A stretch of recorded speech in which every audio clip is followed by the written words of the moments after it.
5절에서 11절 온전한 사귐에 필요한 것, 온전한 사귐을 위해 필요한 것 제목입니다. 좋은 만남은 우리가 누릴 수 있는 가장 귀한 복이라고 할 수 있습니다.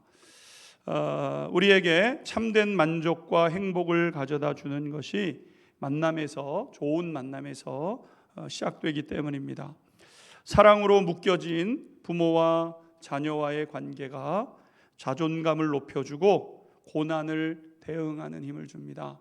사랑으로 양육하는 것이 어렵지만 모든 것을 참고, 모든 것을 믿고, 모든 것을 바라고, 모든 것을 견딤으로 사랑으로 자녀를 양육하게 되면 저 높은 자존감을 가지고 세상을 어떤 어려움이 와도 아마 이겨낼 방법이 있을 거다, 이렇게 찾아가면서 복된 길을 걸어내는 것 아니겠습니까?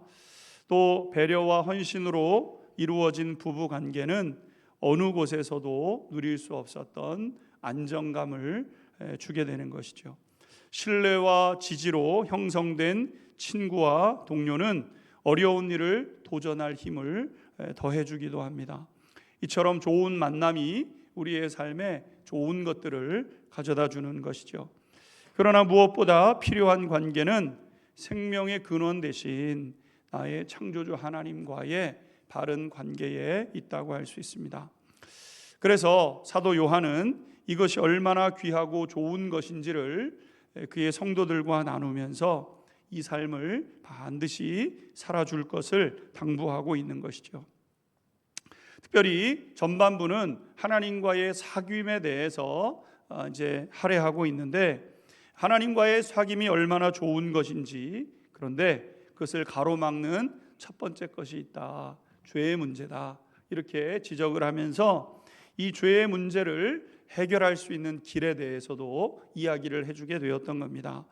그리고 사도 요한은 이제 다음 주제로 이제 넘어가게 되는 것이죠. 5절과 6절 읽고 하나님 말씀 공부해 가겠습니다. 5절 6절 한 번 더 읽겠습니다. 시작. 누구든지 그의 말씀을 지키는 자는 하나님의 사랑이 참으로 그 속에서 온전하게 되었나니 이로써 우리가 그의 안에 있는 줄을 아노라. 그의 안에 산다고 하는 자는 그가 행하시는 대로 자기도 행할지니라. 아멘. 만남이 복된 것이고 하나님과의 귀한 만남, 사귐이 우리의 삶을 굉장히 풍요롭고 복되게 하는데, 하나님과의 사귐을 위해서 첫 번째는 죄의 문제를 해결해야 된다. 그리고 오늘 말씀을 보게 되면 바른 마음가짐을 가져야 된다, 이렇게 말씀하고 있죠. 특별히 하나님과의 사귐의 관계를 이루어가기 위해서는 사랑의 관계가 되어야 된다, 이렇게 말씀하고 있습니다. 관계에는 몇 가지가 있죠. 첫 번째는 증오의 관계 아니겠습니까? 우리가 사람을 만나다 보면 어떤 누군가와 이렇게 어떤 접합점을 가지고 만나게 되는 일들이 있게 되죠. 그런데 그 중에 증오의 관계가 있습니다. 증오의 관계는 어떤 관계입니까? 보는 것이 싫고, 먹는 것이 싫고, 웃으면 더 싫고, 뭐가 좋아서 저렇게 웃나, 이런 이제 마음이 이제 드는 것 아니겠습니까? 그 사람 웃으면 내 기분이 나쁘고, 그 사람의 인생이 찌푸러져 있으면 그럼 내 기분이 좋은 겁니다. 이거는 그냥 존재 자체가 싫은 관계, 그 사람이랑 마주치고 싶지도 않은 그런 관계, 증오의 관계인 것이죠.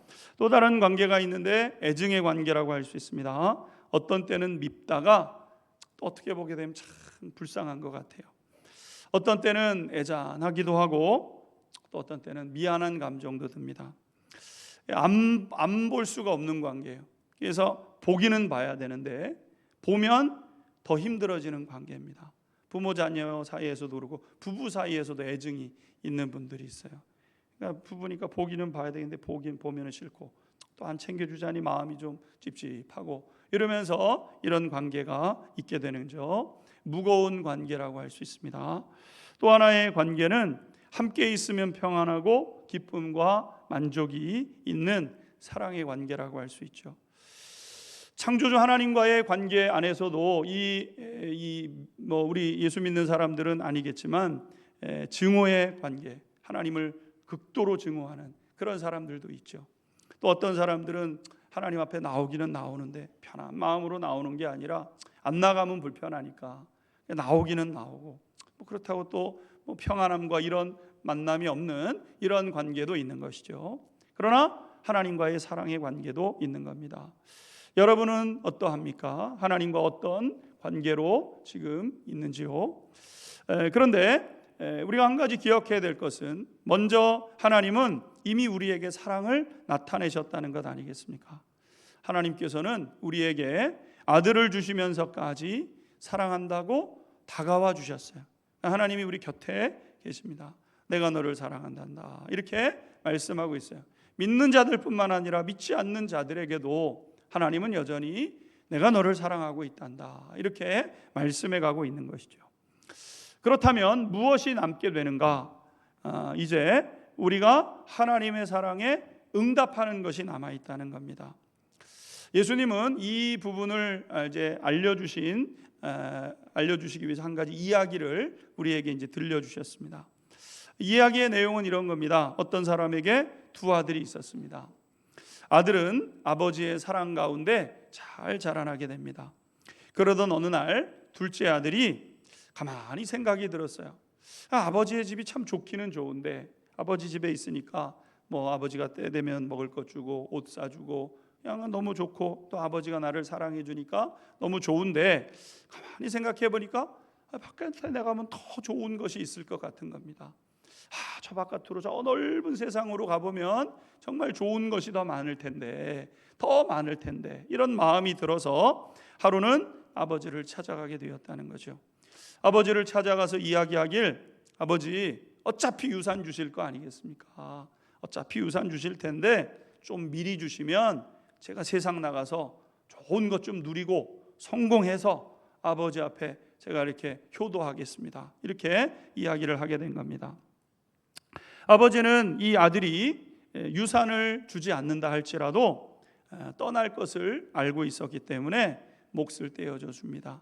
그래, 어차피 갈 것 같은데 괜히 가서 고생하기보다 그래도 그 사업이라도 할 수 있도록 자금을 그래도 좀 대주면 덜 고생하지 않을까, 그런 마음으로 이제 아들의 몫을 떼어주게 되었다는 거죠. 아들은 뒤도 돌아보지 않고 성공과 만족을 확신해서 그리고 세상으로 나아가게 되었다는 겁니다. 아들은 그렇게 떠난 후 아버지는 여전히 그 아들을 생각하면서 기다리고 또 기다렸다는 것이죠. 아버지의 일상 속에는 한 가지 어떤 루틴이 하나 생겨나게 되었는데, 그건 뭐냐면 아들이 떠나갔던 그 길가로 나가서 그냥 멍하니 그곳을 응시하는 겁니다.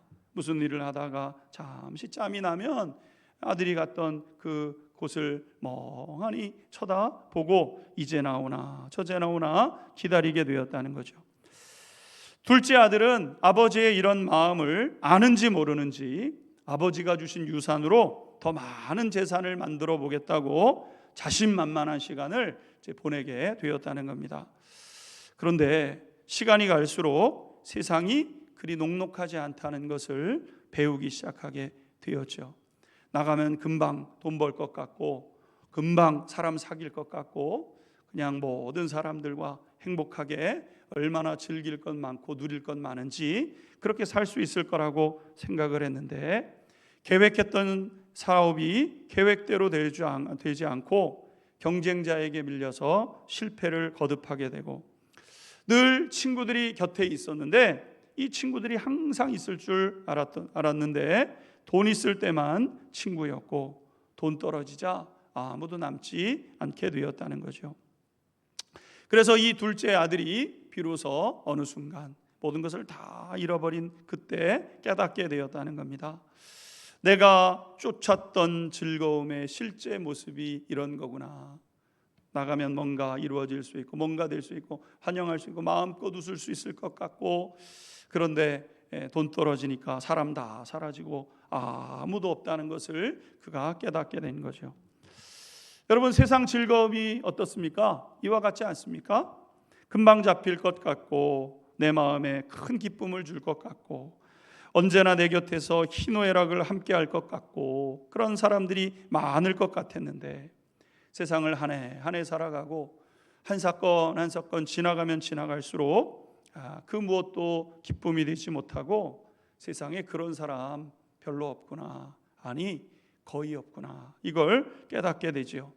연인도, 친구도, 자녀도, 심지어는 배우자도 나와 늘 함께하고 힘이 돼주고 능력이 당연히 되는 줄 알았는데 뭔가 그게 아닌가, 이런 마음이 찾아올 때가 있는 것 아니겠습니까?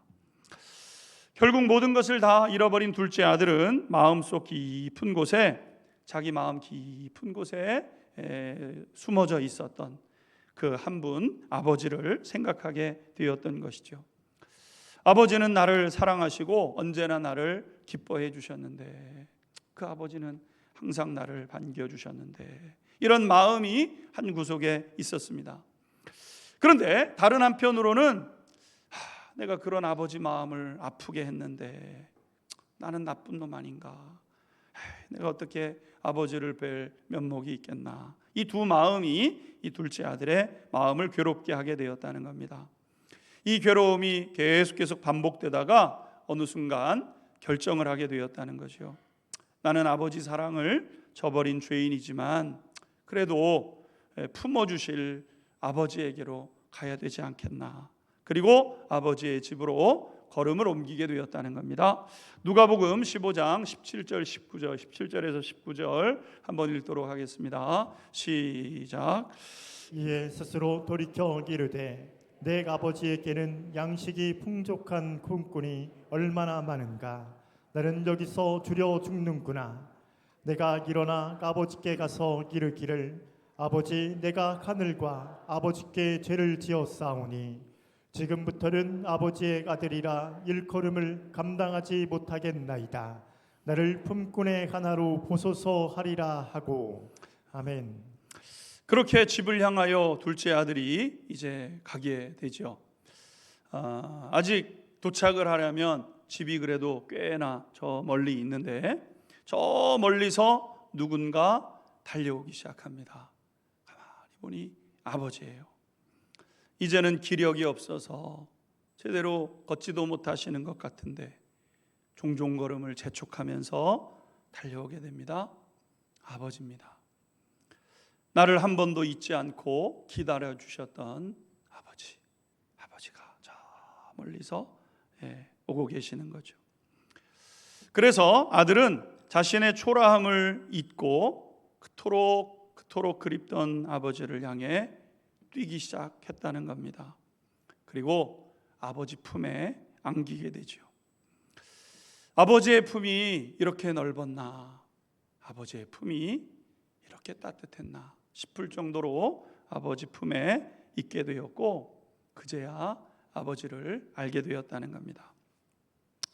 이 이야기를 들여다보면 두 사람은 분명히 아버지와 아들의 관계죠. 사랑의 관계입니다. 그런데 두 사람의 관계가 이전까지는 좋지 않았다는 겁니다. 왜 그랬습니까? 아버지는 항상 아들을 사랑하고 있었어요. 태어나서부터.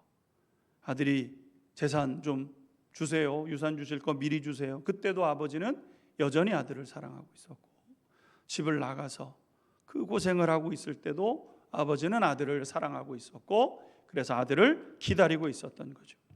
이처럼 아버지는 아들을 계속해서 사랑하고 있었습니다. 그런데 아들은 아버지를 그렇게 여기고 있지 않았다는 거죠. 여러분, 여기서 우리는 사랑의 특성을 배우게 됩니다. 사랑은 한쪽 관계로 완성되는 게 아니라는 거예요.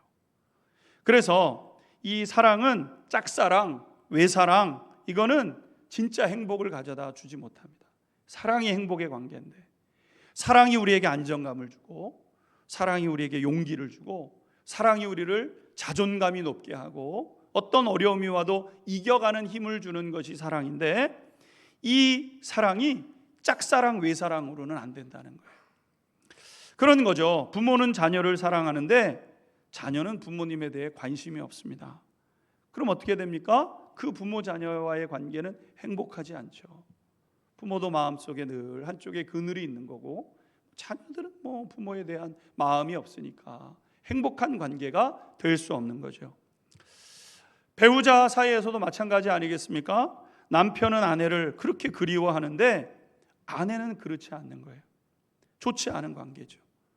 남편은 아내와 함께 하고 싶은데 왜 자꾸 그러냐고, 따라오지 말라고 이러면 남편이 혼자 우두커니 있어야 되는 거 아니겠습니까? 나는 어떤 사람을 사랑하는데 그 사람은 다른 사람을 사랑해요. 여러분, 분명히 내가 그 사람 사랑하는 거 맞습니다. 근데 그 사람이 딴 사람을 사랑해요. 여러분, 이게 어떻게 행복한 관계가 되겠냐는 것이죠. 나는 친구들에게 아낌없이 베풉니다. 무슨 일이 있으면 좋다고 밥 사주고, 무슨 일이 있으면 그냥 같이 기뻐해주고. 그런데 그 친구는 계산을 해가지고 자기 손에 안 보려고 막 그러고, 무슨 일 있으면 핑계대고. 나는 분명히 그 친구 너무너무 좋아하고 아끼는데 그 친구는 나한테 그렇게 하지 않아요. 여러분, 그러면 어떻게 됩니까? 좋은 관계가 될 수 없어요. 행복한 만남이 되지 못하는 거죠. 사랑이 없습니까? 사랑이 있어요. 한쪽의 사랑, 한쪽, 내 편에만 있는 사랑. 그러나 양쪽 다 행복을 경험하지 못하더라. 이게 사랑의 특징인 거예요. 그래서 오늘 우리가 읽었던 5절 말씀을 보시게 되면 하나님의 사랑이 그 속에서 온전하게 되었나니 이렇게 말씀하고 있죠. 하나님과의 깊은 사귐을 위해서는 첫 번째는 하나님의 사랑이 경험되어야 됩니다. 십자가 사랑, 아들을 주시기까지 한 사랑, 이게 하나님의 사랑이구나, 경험이 돼야 돼요. 둘째 아들이 경험하지 못한 게 그거예요. 경험되지 못하니까 응답되지 않았다는 거예요. 하나님 앞에 응답하지 못했어요. 하나님은 사랑하시는데 우리는 하나님을 사랑하지 않는 거예요. 그러니까 참된 사귐이 있지 않게 되는 거죠. 참된 사귐이 우리를 행복하게 만드는데 참된 사귐이 불가능하게 된 겁니다. 여러분, 하나님과 사귐을 이루어가기 위해서는 뭐가 되어야 되냐면 창조주 하나님이 나를 사랑하신 것처럼 나도 하나님을 사랑하는 관계가 되어야 되는 거죠. 이렇게 서로가 서로 사랑하는 이 사랑이야말로 우리를 행복하게 만든다는 겁니다. 그런데 여기서 이제 한 가지 우리가 질문하는 내용이 있습니다. 나는 하나님 사랑하는 것 같은데, 나는 저 사람 사랑하는 것 같은데, 이런 마음이 드는 거죠. 근데 왜 행복하지를 않지? 이런 마음이 드는 겁니다. 이 부분에 대해서 사도 요한이 이야기를 해주는 거예요. 우리의 태도의 변화가 필요로 한데 그 태도가 변한, 내가 하나님을 사랑하고 있다는 것을 무엇으로 알 수 있느냐? 그때 그것이 무엇이냐면은 하나님의 말씀을 잔소리로 여기지 않는다는 겁니다. 그러니까 사랑하는 것의 사랑의 특징은 뭐냐면은요, 잔소리를, 사람의 어떤 사람을 잔소리로 여기지 않고 그것을 귀담아 듣는 거죠. 흘려 듣는 것이 아니라 귀담아 듣는 것이 사랑임을 말씀하고 있는 거예요. 그게 진짜 사랑이라는 거죠. 만약 여러분이 아내를 사랑한다고 한다면 아내 말이 귀찮은 잔소리로 들리지 않는다는 거예요. 이제 우리가 이제 알게 되죠. 내가 아내를 진짜 사랑하는가? 내가 남편을 진짜 사랑하는가? 왜 이렇게 잔소리가 심해? 이거는 뭐예요? 이건 사랑의 관계가 아니에요. 뭔가 균열이 돼 있고 뭔가 깨져 있다는 거예요. 사랑하면 잔소리로 듣지 않는다는 거예요. 제가 아주 어렸을 적에 처음 들었던 청개구리 이야기가 꽤나 인상적이었습니다. 어느 비 오는 날이었는데 방학이 되면 이제 제가 할머니 댁에 이렇게 이제 놀러 가서 그럼요. 한 할머니는 안마을에 사시고 외할머니는 윗마을에 사셔서 이제 윗마을에서 외할머니 댁에서 있었었는데 농사를 지으시는데 그날 비가 꽤 내렸습니다. 그래서 이제 비가 내리니까 할머니가 농사일을 하다가 못 하시고 집에 오신 거죠. 저도 심심하고 할머니도 심심하고. 그러니까 할머니가 개구리 소리를 한참 들으시더니 물으시는 겁니다. 현진아, 왜 청개구리가 비가 오면 그렇게 우는 줄 아니? 그래서 제가 어렸으니까 모르는데요. 이렇게 이제 대답을 했죠. 그랬더니 이야기를 해주시는 거예요. 매일매일 엄마 개구리의 말씀에 반대대로만 했던 개구리 아들의 이야기였습니다. 엄마가 아이한테 얘기합니다. 공부 좀 해야지. 그러면은 뛰쳐나가서 노는 겁니다. 또 얘야 밥 먹어라. 그러면 공부할 건데요. 이러고 공부를 하는 거죠. 엄마가 일을 하니까 힘드니까 좀 도와주지, 학교 가야 되는데요, 이러면서 말을 듣지 않았다는 거예요. 도통 말을 듣지 않았습니다. 누구 같습니까? 여러분 같습니다. 여러분. 말을 안 듣는 거예요. 저 들으라고 하셨던 얘기겠죠. 현진아, 이러면서 말씀하신 거예요. 그런데 어느 날 엄마 개구리가 병에 걸렸다는 겁니다. 이제 자기가 이제 얼마 살지 못한다는 게 이제 알아지고, 이제 아들 청개구리에게 유언을 이제 남기게 된 거예요. 엄마 개구리는 내심 따뜻한 볕이 드는 저 동산에 묻혔으면 좋겠다, 이런 마음이 한편으로는 있는데, 아무리 생각을 해도 이 녀석은 내 말대로 한 적이 없어요. 공부해라 그러면 학교 간다 그러고, 뭐 저기 한다 그러고, 밥 먹겠다 그러고, 또 일 좀 도우라 그러면 학교 간다 그러고, 한 번도 얘기를 들은 적이 없어요. 그래서 엄마 개구리가 고심을 하다가 이제 유언을 하고 떠나는데, 내심은 동산에 묻히고 싶으니까 뭐라고 얘기를 하냐면, 내가 죽으면 저 강가에다가 꼭 묻어다오, 이렇게 유언을 하게 되었다는 거 아니겠습니까? 어머니가 세상을 떠나고, 엄마 개구리가 세상을 떠나고, 이제 아들 개구리가 이제 엄마가 세상을 떠나고 나서 가만히 보니까 엄마 빈자리가 보이기 시작하는 겁니다. 야, 엄마 빈자리가 이렇게 컸나? 엄마가 이렇게 큰 자리를 차지하고 있었나? 헛헛하고 마음이 어렵고 그렇게 됐다는 거죠. 그리고 나서 자기의 생애를 이렇게 돌아보니까 그동안 엄마 말씀을 그렇게 듣지 않았던 것이 너무너무 후회가 되고 마음이 아팠다는 겁니다. 그래서 고심고심 엄마가 이제 남긴 유언이 있는데 어떻게 해야 될까 생각을 하다가, 결국은 이번만은 엄마 말씀대로 해야 되겠다, 이렇게 해가지고 엄마 개구리를 강가에다가 묻게 되었다는 거죠. 그리고 비가 그렇게 쏟아지면 엄마 무덤이 떠내려갈까 봐 개굴 오는 거예요. 여러분, 개구리가 어떻게 됐어요? 뒤늦게 처리된 거예요. 뒤늦게 뭘 알았어요? 엄마의 사랑을 한 거예요. 뒤늦게 엄마의 사랑이 알아지고 나니까 엄마의 말이 말 같지도 않은 말인데, 강가에다가 묻어달라고 한 말인데, 그 엄마 말을 헛되게 듣지 못하는 거예요. 그전에는 엄마가 암만 얘기해도 안 들었어요.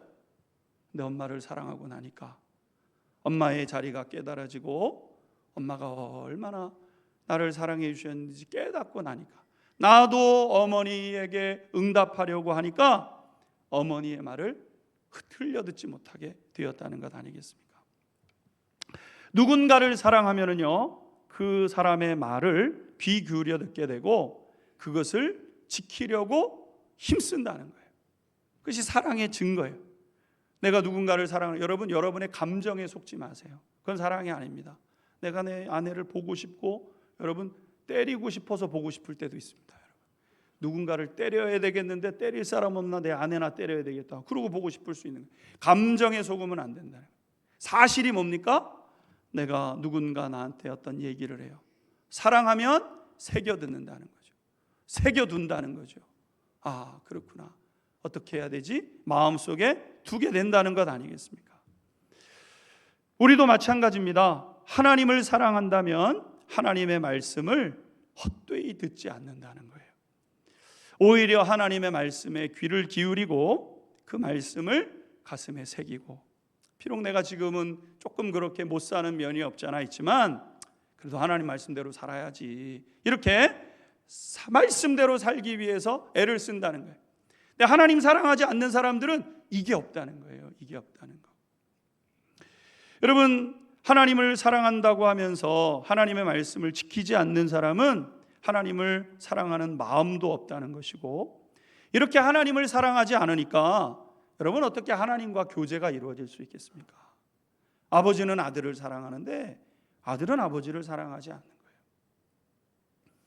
거예요. 그러니까 이 관계가 깊은 관계, 진짜 행복과 만족을 주는 관계가 되지 못했던 거죠. 그런데 앞서 말씀드린 두 아들을 둔 아버지의 이야기로 우리는 다시 돌아가 보려고 합니다. 유산을 달라며 집을 나갔던 아들이 누더기를 걸치고 초라한 모습으로 돌아왔는데 아버지는 개의치 않았다 그랬어요. 오히려 너무나도 기쁜 나머지 내 아들이 돌아왔소, 내 아들이 돌아왔소 이러면서 사람들을 불러서 잔치를 벌였다는 거죠. 근데 그때 마침 큰아들이 이제 하루 종일 밭일을 마치고 돌아오게 되었다는 거예요. 집에 돌아올 쯤 보니까 집이 시끌벅적합니다. 무슨 일이 있는 것 같아요. 그리고 가만히 보니까 집을 나갔던 동생이 돌아와 있는 것을 발견하게 되죠. 가만히 행색을 들여다보니까 이거 망해서 돌아온 게 틀림이 없습니다. 삐썩 마른 데다가 피부는 다 망가져 있고 망했구나. 내가 그럴 줄 알았다. 집 나갈 때부터 그렇게 될 줄 알았다. 이 큰아들의 마음에 그런 마음이 찾아오게 되었다는 거죠. 당연히 기분이 나빴습니다. 그런데 동생을 보는 것도 기분이 나쁜데 더 기분이 나쁜 일이 있게 되었다는 거예요. 그게 뭐냐면 그렇게 돌아온 동생을 보고 야단을 치고 내쫓아야 할 아버지가 뭐 그렇게 좋은지 사람들을 불러다가 송아지를 잡아가지고 지금 사람들과 함께 웃고 떠들며 즐기는 시간을 보내고 계셨던 거예요. 맏아들은 화가 났다는 겁니다. 아버지 재산을 다 팔아먹은 놈을 위해서 잔치를 벌이시다니, 에이, 아버지도 참 너무하네 마음이 들게 되었다는 거죠. 그래서 아버지를 찾아가서 아버지한테 따지듯이 이야기를 했다는 겁니다. 아버지, 내가 지금까지 아버지를 섬겨서 아버지 말씀 한 번이라도 어긴 적 있습니까? 없습니다. 큰아들은. 둘째 아들 세상에 뭐 좋은 거 있나 하고 찾으러 나갈 때 첫째 아들은 묵묵히 아버지 옆을 지켰던 아들이에요. 가서 뭐 좀 해야 되는데 그럼 큰아들이 가서 그거 했습니다. 시장 가서 뭐 사와야 되는데 그럼 큰아들이 가서 다 사왔어요. 그런데 아버지, 나는 아버지 옆을 이렇게 지켰는데 나한테는 잔치는커녕 친구들과 밥 먹으라고 밥 한 번 만들어 주시지 않더니 아버지 살림 다 날려먹은 저놈이 지금 이렇게 초라한 행색으로 돌아왔는데 살찐 송아지를 잡아서 지금 이렇게 하십니까 아버지? 아버지한테 섭섭해서 아버지한테 이야기를 했다는 거예요. 그럼 여러분, 지금 아버지는 그걸 모르고 계십니까? 아버지도 둘째 아들이 재산 모두 날린 것 마음 아프죠. 아버지가 힘들게 모았던 재산을 떼어서 아들을 주었는데 다 날려먹고 아들이 왔어요. 여러분, 어떤 아버지가 그게 기쁘겠어요? 아버지 마음 아픕니다. 여러분, 그리고 그 과정에서 아들이 입었을 상처, 돈 좀 벌라가 그랬나, 그런데 실패해서 아파하고 사람 좀 남았나 다 떠나가고, 그래서 작은 아들이 그렇게 아파하고, 그러니까 여러분 아버지 마음이 아파요. 여러분, 지금 세 사람 중에서 작은 아들과 큰 아들과 아버지 중에서 마음이 제일 아픈 사람이 누구겠어요? 작은 아들은 작은 아들대로 아프고 큰 아들은 큰 아들대로 마음이 아파요. 아버지는 그러면 마음이 기쁘기만 하겠어요? 아버지는 아버지대로 마음이 아파요 지금. 근데 큰 아들이 또 이야기를 합니다. 여러분, 지금 이 세 사람 중에서 마음이 제일 아픈 사람은 아버지예요. 아버지. 그런데 지금 둘째를 찾은 기쁨 때문에 잠깐 기뻤다가 아버지의 마음이 다시 아픈 마음이 되게 되었다는 거죠. 이번에는 첫째 아들, 큰 아들 때문에 마음이 아팠다는 겁니다. 아버지는 큰 아들을 더 사랑했어요. 그래서 큰 아들이 늘 곁에 있어줬기 때문에 고마웠고, 떠날 수 있는데 떠나지 않고, 자기 일 할 수 있는데 아버지를 위해서 자기 자리를 지키면서 애쓰고 수고했어요. 너무 고맙고, 그래서 아버지가 어떻게 하기로 했냐면 그 아버지의 남은 재산을 다 큰 아들에게 주기로 이미 결정을 하고 있었던 거죠. 아버지의 모든 것은 다 큰 아들의 것이에요. 다만 지금은 큰 아들이 아버지의 마음을 조금 이해해 주었으면, 아프지, 네 마음도 아픈 거 내 마음도 아프지, 근데 아버지 아픈 마음을 좀 이해해 주면 되지 않겠니? 하는 거예요. 여러분, 이게 뭡니까? 이게 형제 사랑인 거예요. 9절 10절 말씀을 보게 되면 오늘 본문 이렇게 말씀하고 있습니다. 9절 10절 읽겠습니다. 시작. 빛 가운데 있다 하면서 그 형제를 비호하는 자는 지금까지 어둠에 있는 자요, 그의 형제를 사랑하는 자는 빛 가운데에 거하여 자기 속에 거리낌이 없으나. 아멘. 물론 그 사람 문제 많고 허물 많고 죄 많은 사람임에 틀림이 없죠. 맞습니다. 그 사람이 너무 잘못한 사람일 수 있어요. 내 옆에 있는 이 사람, 그럴 줄 알았다. 당신 그렇게 할 때부터 결과가 뻔했다. 그게 되겠냐? 태도가 그렇고 삶의 방식이 그런데 그 되겠냐? 여러분, 그런 사람일 수 있어요. 그러나 그도 하나님이 그토록 기다리던 자녀이고 하나님이 사랑하시는 사람 아니겠습니까? 하나님을 사랑한다면 그가 죄를 깨닫고 돌아올 때 그에게 조금만 마음의 문을 열고 그 사람에게 조금만 너그럽게 대해주라는 거예요. 이게 예수님께서 우리에게 전해주시는 메시지였던 거죠. 왜? 그 사람 예뻐서요? 아니라니까요. 큰아들이 둘째 아들이 이뻐서, 야, 내 동생 돌아왔구나, 그래서 지금 그러라는 거예요? 아니에요. 아버지의 마음 생각해서, 아버지의 마음 생각해서. 형제의 마음과 부모의 마음 분명히 다릅니다. 우리가 가져야 될 마음은 형제의 마음이 아닌 거예요. 아버지의 마음이에요. 아버지의 마음.